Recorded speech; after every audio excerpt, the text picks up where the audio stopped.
तो ये बात है 24 अप्रैल 1997 की, 1997 24 अप्रैल की। एक लड़की जिसकी उम्र 21 साल, जिसका नाम कमला देवी, वो एक ऑटो में बैठकर आती है। ऑटो जो चला रहा था उस ड्राइवर की उम्र थी 15 साल। और ये जो ऑटो ड्राइवर था ये कमला देवी को छोड़ता है एक तांत्रिक के घर पे। तांत्रिक के घर पे छोड़ता है और उसके 2 या 3 दिन बाद जब वो वापस आता है तो वो देखता है कि अभी ताज़ा जहाँ पर गन्ने का खेत था उसके बीच में खड्डा खुदा हुआ है, ताज़ी मिट्टी उसके ऊपर डाली गई है। और उसको कुछ अजीब लगता है, उसको कुछ सस्पिशियस लगता है और वो तुरंत पुलिस अथॉरिटी को कांटेक्ट करता है। जब पुलिस अथॉरिटी आती है और जब वहाँ पर खुदाई होती है तब जो मंजर नज़र आता है उसको देखकर खुद पुलिस के भी और उस ऑटो ड्राइवर के भी होश फाख्ता हो जाते हैं। ये जो औरत थी ये वही कमला देवी थी जिसको इस 15 साल के ऑटो ड्राइवर ने 2 दिन पहले यहाँ पर इस तांत्रिक के घर पर छोड़ा था। तो अब इस तांत्रिक को अरेस्ट कर लिया जाता है और यहाँ पर जब पुलिस इसकी सख्ती से पूछताछ करती है तो पूरी कहानी सामने आती है। अहमद सुराज जी, इसका एक और नाम था नसीब कैलेवन, दूसरा इसका नाम था डटक मिरेंगी और चौथा इसका नाम था दस और करर। इसकी पैदाइश होती है 10 जनवरी 1949 को। मेडन नाम का एक इलाका है नॉर्थ सुमात्रा में, वहाँ पर इसकी पैदाइश होती है। अब जैसे जैसे वक्त बीतता है तो कहा जाता है कि इसके ऊपर इसके फादर का बड़ा इन्फ्लुएंस था। इसकी जैसे वक्त बीतता है तो इसकी 3 शादियाँ होती हैं, 3 इसकी पत्नियाँ थी। एक का नाम था तुमिनी, एक का नाम था तुमिना और एक का नाम था नगातिया। 3 पत्नी और इसका एक पिता। लेकिन पिता इसका बुजुर्ग हो चला था तो इसका पिता इंतकाल फरमा जाता है।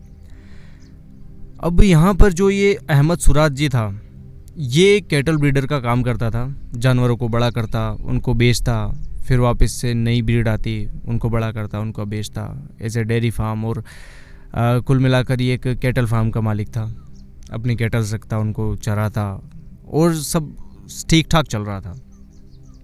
और इसके बारे में ऐसा भी कहा जाता है कि उस टाइम कुछ लोग इसके बारे में बात करते थे कि इसके पास कुछ सुपर नेचुरल पावर्स हैं और ये खुद, जहाँ हमारे यहाँ तांत्रिक कहते हैं, इंडोनेशिया में इनको दकुन कहा जाता है।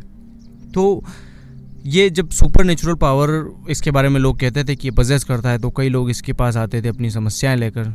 जैसे हमारे भारत देश में भी होता ही है कि कई लोग अपनी आसाइशें पूरी करने के लिए, अपनी ख्वाहिशें पूरी करने के लिए गलत तरीक़ों का सहारा लेते ही हैं, काला जादू, ब्लैक मैजिक। कहा तो ये भी जाता है कि सबसे ज़्यादा काला जादू, ब्लैक मैजिक और ये जो टोने टोटके वाले काम होते हैं शायद दुनिया में सबसे ज़्यादा इंडोनेशिया में होते हैं।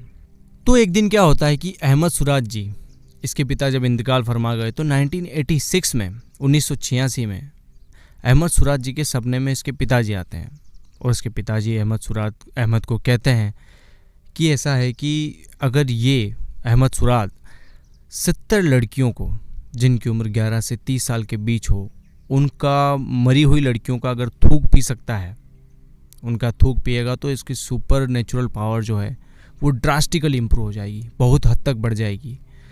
और इतनी हद तक बढ़ जाएगी कि उसके बाद किसी को भी पजेस कर सकता है और उसको जो चाहेगा वो मिल जाएगा। इसकी सारी आसाइशें, सारी ख्वाहिशें खुद इसकी भी पूरी हो सकती है और ये अगर किसी और की पूरी करना चाहे तो उनकी भी पूरी कर सकता है, इतना पावरफुल बन जाएगा।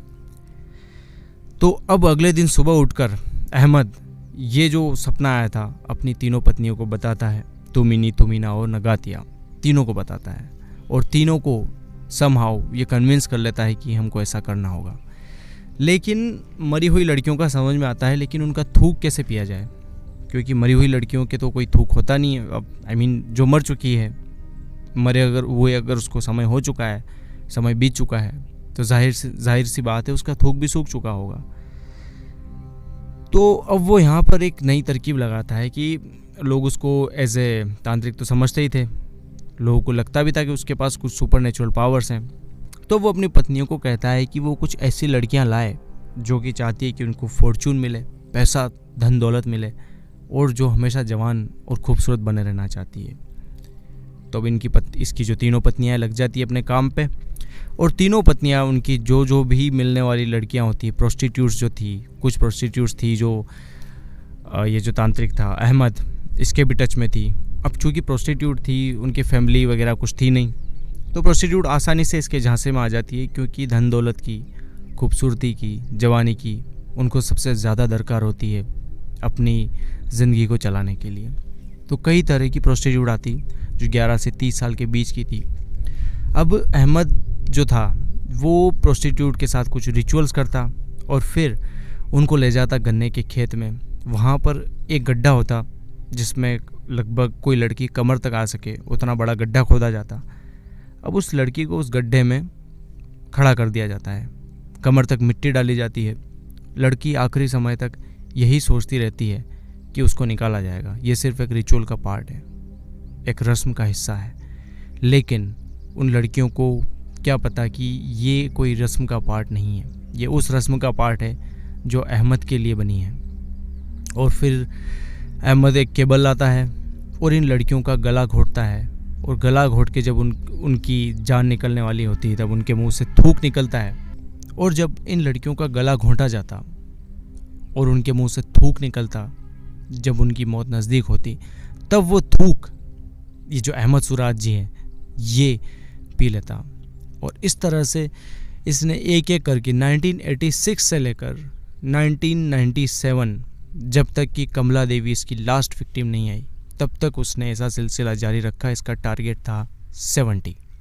लेकिन जब ये ऑटो ड्राइवर पुलिस को इन्फॉर्म करता है, पुलिस इसकी खबर निकालती है, गड्ढा खोदा जाता है, कमला देवी की लाश मिलती है और अहमद सुराज जी को गिरफ़्तार किया जाता है। उसकी तीनों पत्नियां, उसके रिश्तेदार, सभी को गिरफ़्तार किया जाता है।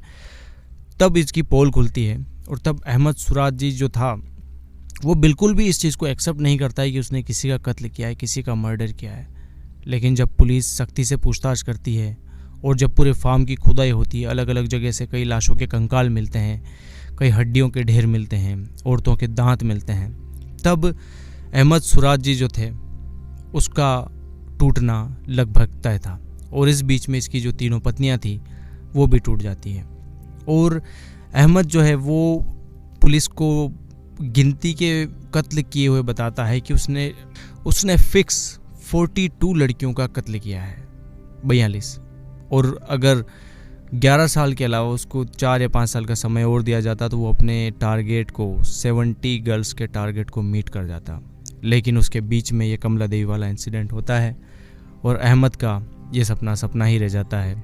और उसका सुपर नेचुरल पावर हासिल करने का ये जो तरीका था, खैर उससे उसको सुपर नेचुरल पावर मिलती या नहीं मिलती, it's a different kind of thing. But ये जो 42 लड़कियां हैं ये वो बताता है कि उसने फिक्स कत्ल किया है। जब पुलिस खुदाई करती है तो उनको ठीक 42 लड़कियों के कंकाल भी मिलते हैं। और एक दूसरी बात ये थी कि कंकाल के साथ उसको कभी भी कपड़े नहीं मिले। अब घर में छानबीन करने पर पुलिस को कुछ और चीज़ें भी मिलती है। ये जो 42 औरतें थी, 42 लड़कियां थी, इनके कुछ न कुछ, किसी के पायल, किसी के जेवर, किसी की साड़ी, किसी का कुछ, इस तरह से सारे के सारे विक्टिम्स का कुछ न कुछ ज़रूर मिला था। और ये भी रहा हो कि उन मरी हुई लड़कियों का थूक चाटने के बाद हो सकता है कि अहमद सुराज जो थे उसको इस रिचुअल के हिस्से के तहत उन लड़कियों का कुछ सामान भी चाहिए होता है। और इसके अलावा अहमद सुराज ये भी मानता था कि अगर वो लड़कियों का कत्ल करने के बाद उनको इस तरह दफनाएगा कि उनका सिर अहमद सुराज के घर की तरफ हो, तो उससे उसको ज़्यादा सुपर नेचुरल पावर परजेस करने में मदद मिलेगी। तो अब 30 अप्रैल 1997 को, 24 अप्रैल को कमला देवी वाला केस हुआ था, 30 अप्रैल 1997 को अरेस्ट किया जाता है अहमद सुराज को। उसके बाद 3 जज का एक पैनल बिठाया जाता है और सुराज और इसकी फैमिली, इसके तीनों पत्नियों के ऊपर केस चलाया जाता है। अब ये केस चलते हुए सन आ जाता है 2008। यहाँ पर अहमद सुराज को तो दी जाती है फांसी की सज़ा, और फांसी की सज़ा में कहा जाता है कि इसको गोलियों से भूनकर इसको फांसी की सज़ा दी जाएगी। और दूसरा, इसकी जो पत्नी थी तुमिनी, उसके लिए भी कहा जाता है कि उसको फांसी की सज़ाए मौत दी जाएगी। और बाकी जो इसकी पत्नियां थी उनको लाइफ इम्प्रिजनमेंट की सज़ा दी जाएगी। लेकिन बाद में आगे चलकर ये 3 जजों का जो पैनल होता है, ये उस तुमिनी की जो सज़ाए मौत की जो सज़ा थी उसको बदलकर उसको भी लाइफ इम्प्रिजनमेंट की सज़ा दी जाती है। तो ये जो अहमद सराज जी था, अहमद सुराज जी, इसको 2008 में 10 जुलाई 2008 के दिन सामने खड़ा करके 5 से 6 पुलिस ऑफिसर मिलकर गोलियों से भून डालते हैं। और जो तांत्रिक 70 लड़कियों का कत्ल करके सुपर नेचुरल पावर पजेस करना चाहता था, उनको हासिल करना चाहता था, उसको गोलियों से भून कर 2008 के दिन एग्जीक्यूट कर दिया जाता है। हम में से कई लोग होते हैं जो कि खुद भी चाहते हैं कि इस तरह की सुपर नेचुरल पावर को पजेस करना, कि हो सकता है अगर इस टाइप की कुछ पावर हमारी लाइफ में मिल जाए फिर तो हम दुनिया ही जीत लेंगे। लेकिन सपने पर भरोसा करके 42 लड़कियों की जान ले लेना और 70 लड़कियों की जान लेने का टारगेट बनाना, ये समझ से परे है और ये अपने आप में एक मिसाल है। इसकी इस तरह की कोई और मिसाल नहीं मिलती। दोस्तों, ये थी आज की कहानी। उम्मीद है आपको पसंद आई होगी। मिलते हैं किसी नए दिन, नए एपिसोड में नई कहानी के साथ। तब तक के लिए इजाज़त दें। गुड बाय, शुक्रिया।